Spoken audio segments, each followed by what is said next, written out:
Mr. Marston, how are you? Good, Miss McFarland. How are you? I'm well. Would you mind riding with me to Armadillo?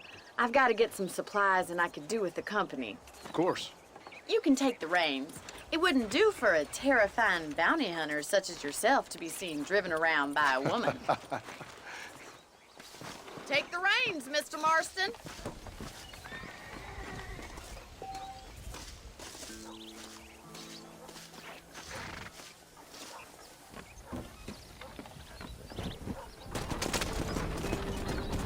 You're looking much better, considering you were almost buzzard food a couple days ago. I have you to thank for that, miss. So do tell me, have you needlessly risked your life since we last spoke? No, miss, I have not. Well, that's a relief. Perhaps there's hope for you yet. I wouldn't bet on it. Oh, there's always hope, Mr. Marston. You can't be a rancher in this kind of country if you don't believe that. An admirable attitude, miss. I suppose so. I can't think of any other way to stay sane, to be frank. What about you? Have you ever given up hope altogether? Hope hasn't really entered into it. It's not really something I think about. A peculiar outlook. I can't really say I understand you. I can't always say I do either. Oh, don't be so deliberately enigmatic. I'm not, miss. Yes, you are. You are being deliberately obscure as a substitute for having a personality. I just know there are two theories to arguing with women, and neither one works. I'm not even going to dignify that gibberish with a response.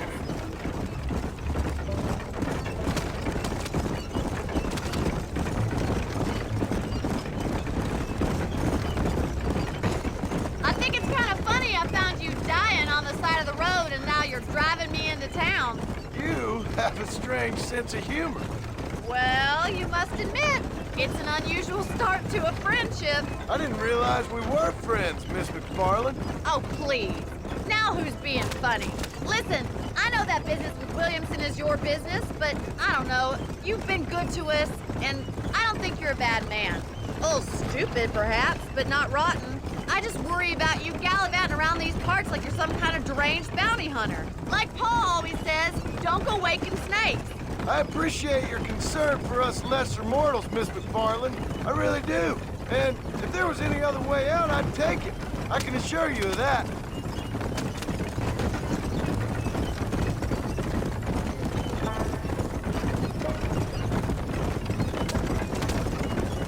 You never did tell me where you live. I have a small holding up in Great Plains. A farmer? Yeah, and I'm the Queen of England. And at what point during your day of hunting down outlaws do you find time to raise chickens? Only been at it 3 years or so. I guess I'm kind of new to it. You're telling me? So who's looking after this farm of yours right now? Uncle. Well, he's not my uncle, as far as I know. Just an old dog who's as lazy as a lizard on a hot day. The kind of fella laboring under the delusion that age brings wisdom. Sounds like the perfect person to leave in charge of your entire livelihood. We go way back, and I didn't have a lot of choice. I'd be getting back there if I was you. That's what I'm trying to do, miss.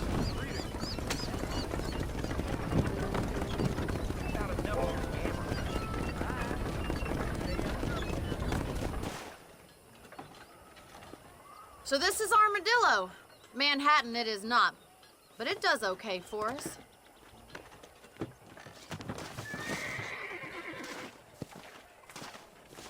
Most important thing for you right now is getting yourself into Dr. Johnson's office to purchase some medicine. The first one's on me. Thank you, miss. I'll pay you back. I'm sure you shall. The doc's a good fellow. He saved your life, so be polite to him. Meet me in front of the general store when you're done.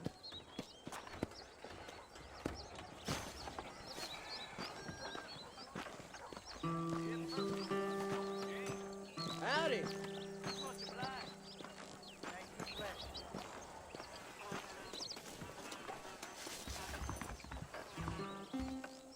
The whole town needs my expertise today. I don't believe in Hello, any sir. buried treasure I got in the stopped to yellow them elbow knife. electric belts if you need to lose Thanks a weight. lot. Good to see you again. Howdy.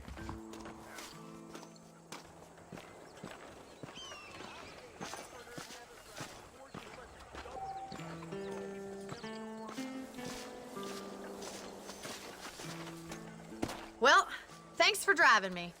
It was nice to be able to enjoy the view for once, and a little company never hurts now and again. You're more than welcome, miss. Least I can do.